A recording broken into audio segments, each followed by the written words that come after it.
Hello students. Economics class में आज का जो वीडियो है क्लास +2 के स्टूडेंट्स के लिए मैक्रो इकोनॉमिक्स का चैप्टर हम लोग कंटिन्यू कर रहे हैं 7th बैंकिंग। और आज का जो टॉपिक है commercial bank and the primary functions. हम लोग हमारे लास्ट की वीडियो में भी ऑलरेडी बात कर चुके हैं कि कमर्शियल बैंक क्या है और उसके फंक्शंस क्या हैं। हम लोगों ने फंक्शंस को 3 पार्ट्स में डिवाइड किया, प्राइमरी फंक्शंस, सेकेंडरी फंक्शंस और मॉडर्न फंक्शंस। तो प्राइमरी फंक्शंस को भी हम लोगों ने फर्दर 2 पार्ट्स में डिवाइड किया कि कमर्शियल बैंक का सबसे पहला मेन काम क्या होता है, पैसा जमा करना लोगों का या पैसा लोगों को जरूरत पड़ने पे एज ए लोन देना। तो हम लोगों ने हमारे लास्ट वीडियो में बात की कि जो कमर्शियल बैंक्स हैं, जिन बैंकों के साथ हम डील करते हैं, वो हमारा पैसा डिपॉजिट कैसे करते हैं। बट अब हम लोग बात करने वाले हैं प्राइमरी फंक्शन के दूसरे पार्ट के अंदर कि मीन्स जो कमर्शियल बैंक है वो लोगों को मनी, पैसा उधार कैसे देते हैं। तो आज का जो टॉपिक है वो है प्राइमरी फंक्शंस का second part. Commercial banks primary functions को 2 पार्ट्स में डिवाइड किया हम लोगों ने। ए, एक्सेप्टिंग डिपॉजिट्स, जिसके हम लोग ऑलरेडी बात कर चुके हैं। और आज का जो टॉपिक है B, lending money. Lending money. Lending money is one of the important function of the bank. कि बैंक लोगों से पैसा जमा करता है, बट पैसा जमा करने के साथ साथ वो लोगों को लोन देता भी है। ये भी एक सबसे बड़ा फंक्शन है कमर्शियल बैंक का। दिस इज द लैंडिंग और advancing of money either upon और विदाउट सिक्योरिटी। अब ये डिपेंड करता है कि वो पैसा किस वे में उधारा दिया जा रहा है। कि जो कमर्शियल बैंक है वो अपने कस्टमर्स को जो लोन दे रहा है वो विदाउट सिक्योरिटी, कोई ना कोई चीज गिरवी बिना रखे और गिरवी रख के भी दे सकता है। Bank accept deposits from those persons who have surplus money and grant loan and advance to those who need। Bank लोगों का पैसा, उन लोगों का पैसा जमा करता है जिन लोगों के पास पैसा की सरप्लस होता है। मीन्स जो अब लोग अपने इनकम्स में से खर्चा करने के बाद कुछ पैसा बच जाता है और उस पैसे को सेव करने रखना चाहते हैं तो वो लोग बैंक में पैसा जमा करवा देते हैं।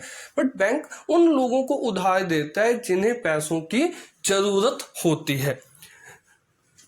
Charge comparatively high rate of interest on the amount advance as loan. अब बैंक क्या करता है, बैंक जो पैसा हमसे जमा करवाता है उस पर जो इंटरेस्ट है वो कम पे करता है, बट जो पैसा वो लोन के तौर पे लोगों को यूज करने के लिए देता है उसका जो इंटरेस्ट रेट है वो ज़्यादा चार्ज करता है, ताकि कुछ पैसा जो बीच में बचे वो एज ए इनकम के तौर पे कमर्शियल बैंक कमा सके। These loans are advance by the bank in the following ways. अब जो लोन देना है, पैसा उधार देना है बैंक ने लोगों को, वो डिफरेंट तरीकों से हो सकता है। तो सबसे पहले हम पॉइंट बात कर रहे हैं loans. In this facility certain amount in the form of an advice is given for the certain period. कि इस फैसिलिटी के अंदर कमर्शियल बैंक क्या करता है, लोगों से क्या लेता है, एक एप्लीकेशन लेता है। जिस भी पर्सन को पैसे की जरूरत होती है वो बैंक के पास जाता है और अपनी एक एप्लीकेशन देता है कि मीन्स मुझे इतने टाइम पीरियड के लिए पैसा चाहिए, और एक फॉर्म फिलअप कर दिया जाता है। This sanctions amount of advance is deposited the bank in the current account of the person concern. अगर कोई पर्सन वहाँ 10 लाख, 5 लाख, 2 लाख रुपए के लिए लोन के लिए जाता है और उसका जो लोन सैंक्शन हो जाता है कि हाँ आपको पैसा दे दिया जाएगा बैंक की तरफ से, तो बैंक उस पर्सन के करंट अकाउंट में, उसी बैंक के करंट अकाउंट में वो पैसा जमा कर देता है। The interest is charge on the whole amount of the loan. अब जो ब्याज होगा वो पूरे के पूरे होल अमाउंट पे लगेगा। अगर आप बैंक में गए, आपने 2 लाख का लोन अप्लाई किया और आपको 2 लाख का लोन सैंक्शन भी हो गया और बैंक ने आपके करंट अकाउंट में वो 2 लाख डिपॉजिट कर दिया कि आप जब चाहें उसमें से पैसा विड्रॉल कर सकते हैं। तो अब जो ब्याज लगना है वो 2 लाख रुपए पे लगना है। It is irrelevant whether the whole amount was withdrawn by the debtor or not। आपने उस 2 लाख में से चाहे लाख रुपए निकाला है, चाहे आपने 50,000 निकाला है, चाहे आपने 1.5 लाख निकाला है, आप पे जो ब्याज होगा वो पूरे के पूरे 2 लाख का बैंक आपसे क्या करने वाला है, चार्ज करने वाला है। The loan may be funded as a whole in one time और इंस्टॉलमेंट। आप चाहे वो 2 लाख रुपए का लोन जो आपने बैंक से लिया है वो चाहे एक ही बार में भुगतान कर दीजिए, चाहे वो किस्तों में भुगतान कीजिए। The probability is to be placed और मॉर्गेज फॉर सच लोन। इस तरह के लोन के लिए बैंक आपसे कुछ ना कुछ कोई भी एसेट संपत्ति आपसे गिरवी रखवाता है उस लोन को देने के लिए। तो ये जो लोन है वो उसका जो इंटरेस्ट रेट होता है वो हाई होता है। जो पैसा हम जमा करवाते हैं उसकी बजाय पूरे अमाउंट पे आपको इंटरेस्ट देना होगा, चाहे आप विड्रॉल करें या ना करें। सेकंड पॉइंट है cash credit. The businessmen generally need regular loans and therefore it may be inconvenient for them to make fresh agreement every time. अब जो बिजनेसमैन है, जिन लोगों को डेली रूटीन्स के अंदर बहुत सारे पैसों की ज़रूरत पड़ती रहती है कि कभी ज़रूरत पड़ी, पैसा आ गया, वापसी जमा करवा दिया, कुछ दिनों बाद फिर पैसों की ज़रूरत पड़ गई। अब वो बिजनेसमैन बार बार नए एग्रीमेंट साइन नहीं करने वाला कि मीन्स बार बार उसको नए फॉर्म्स फिलअप करने पड़ेंगे लोन लेने के लिए। 10 दिनों बाद, महीने बाद वो पे करेगा दोबारा से, फिर नया लोन लेने के लिए फिर वो दोबारा से कोई फॉर्म फिलअप करे, तो ये सुटेबल नहीं रहता।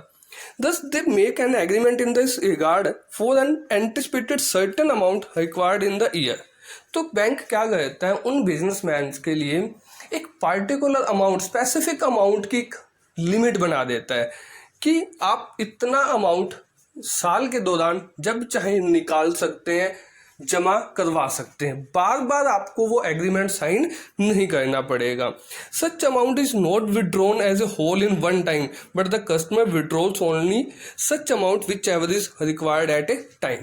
आप बैंक के पास गए एज ए बिजनेसमैन, आपने 5 लाख रुपए की सर्टेन अमाउंट का एक स्पेसिफिक जो लिमिट बनवा ली। अब आपको जरूरत 5 लाख की नहीं है, आपको जरूरत 2 लाख की है।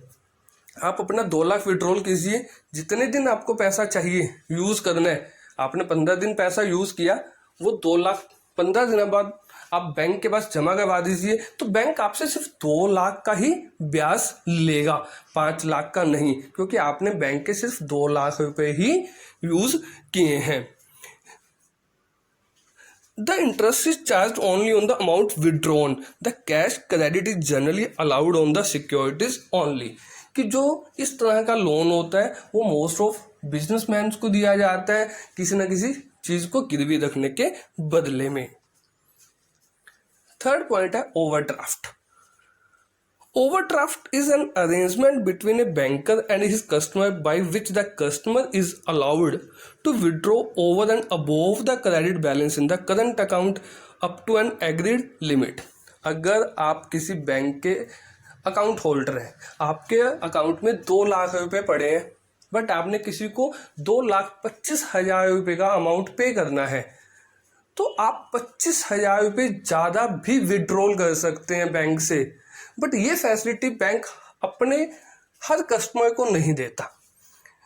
इसके लिए आपको बैंक के साथ पहले एक डील करनी होती है। The interest is charge only for the amount sanction. It is given either on the security of assets. The main difference between the overdraft and cash credit is the facility of overdraft may be available to the current account holder only, while such cash credit may be given to any person. Cash credit किसी भी businessman को दिया जा सकता है, और जो overdraft की फैसिलिटी है वो सिर्फ एक करंट अकाउंट होल्डर को, जिसका जो बैंक के साथ डेली रूटीन्स में लेन देन है। तो ये एक्चुअल में ओवरड्राफ्ट और कैश क्रेडिट, इस दोनों ही तरह की एक्टिविटीज नॉर्मली बिजनेसमैन ही यूज करते हैं, not a saving account holder use नहीं करता। लास्ट पॉइंट है discounting of bills. Bank grants advance to their customer by discounting bills of exchange और प्रमोजरी नोट। आप एक दुकानदार हैं, आपको किसी कस्टमर ने bill of exchange, bill receivable लिख के दे दिया कि मैं आपको 3 महीने बाद पैसा दूंगा, बट आपको सडनली 15 दिन के बाद पैसों की जरूरत आ जाती है, बट वो जो प्रमोजरी नोट लिखा गया है वो तो 3 महीने का है, वो कस्टमर आपको 3 महीने बाद पेमेंट देगा। अब आप क्या कहते हैं, उस तो नोट को लेके, उस बिल ऑफ एक्सचेंज को लेके बैंक के पास जाते हैं कि मैंने मिस्टर मोहनलाल से 50,000 रुपये लेने हैं, बट मुझे वो 3 महीने बाद पे करेगा, आप मुझे अभी 50,000 दे दीजिए और 3 महीने बाद मोहनलाल से वो पैसा ले लेना। तो बैंक क्या करता है, ठीक है, बैंक उस 50,000 के जो नोट के बदले में कुछ अमाउंट काट के, मतलब अगर उसका ब्याज बनता है 3 महीने का, 2.5 महीने का 5,000 रुपये, तो उस 50,000 के पर नोट में से 5,000 काट के 45,000 बैंक आपको दे देगा कि आपको पैसे की जरूरत पड़ी तो आपको बैंक ने आपकी हेल्प कर दी, उस पर नोट को अपने पास रख लिया। जब वो 3 महीने बाद वो ड्यू हो जाएगा तो वो पर नोट बैंक किसको देगा, मोहनलाल को देगा, और मोहनलाल से 50,000 ले लेगा। बैंक ने आपको 45,000 दिए, बट वो 5,000 बेच का जो डिफरेंस है वो बैंक के लिए क्या बन गया, इनकम का सोर्स या ब्याज बन गया। When the bank gives advance on the bills before the date of maturity, then the interest till the date of maturity from the date of sanctioning the advance is deducted। कि जब आपको loan sanction किया जा रहा है और जब उस लोन की पेमेंट होगी उस बिल की, तब तक के लिए जो भी अमाउंट है वो पहले से डिडक्ट कर लिया जाएगा। इस डिडक्शन को ही हम लोग क्या बोलते हैं, डिस्काउंटिंग, कटौती करना, मीन्स डिस्काउंटिंग ऑफ बिल्स, मतलब जो बिल्स होते हैं उन्हें भुनाना। तो इस तरह से बैंक हमारी हेल्प कर देता है इमरजेंसी केसेस के अंदर। तो हम लोगों ने इस वीडियो में देखा कि बैंक कैसे मनी लैंडिंग करता है, मतलब हमें उधार देता है। सबसे पहले हम लोगों ने बात की लोन्स के वे में, फिर हम लोगों ने बात की कैश क्रेडिट के वे में, फिर हम लोगों ने बात की ओवरड्राफ्ट के वे में हमें लोन मिलता है, फोर्थ हमें पैसा उधार मिलता है बैंक से डिस्काउंटिंग ऑफ बिल्स के वे में। तो हमारे पास यहाँ टॉपिक कंप्लीट होता है, प्राइमरी फंक्शंस के दोनों पार्ट कंप्लीट होते हैं कि पैसा डिपॉजिट भी कैसे होता है बैंकों में हमारे लास्ट वीडियो में हम लोगों ने देखा, और इस वीडियो में हम लोगों ने सुना कि कैसे बैंक हमें लोन प्रोवाइड करवाता है। तो यहाँ हमारे पास primary functions of commercial bank का टॉपिक कंप्लीट होता है। नेक्स्ट वीडियो में हम लोग मिलेंगे नेक्स्ट टॉपिक के साथ, secondary functions of commercial bank.